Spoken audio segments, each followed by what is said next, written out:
স্বাগতম।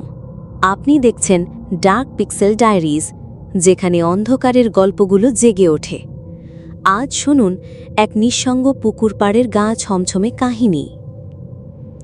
নিশিরাতে গ্রামের সেই পুরনো পুকুর পাড়ে একা বসেছিল রাহুল।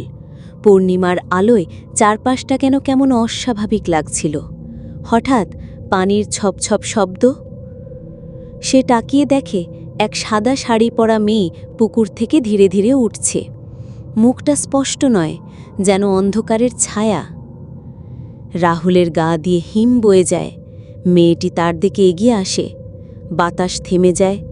কুকুরগুলো হঠাৎ ঘেউ ঘেউ করে ওঠে, আর গাছের পাতা যেন কেঁপে কেঁপে উঠতে থাকে। মেয়েটা ফিসফিস করে বলে, তুই আমার গয়না নিয়েছিলি, ফেরত দে।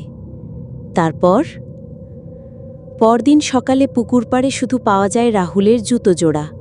রাহুল, সে আর কোনো দিন ফিরেনি।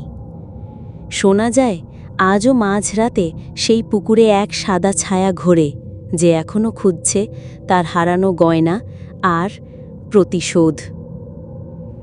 এমন আরও অদ্ভুত, ভৌতিক ও রহস্যময় গল্প শুনতে চোখ রাখুন ডার্ক পিক্সেল ডায়েরিজে।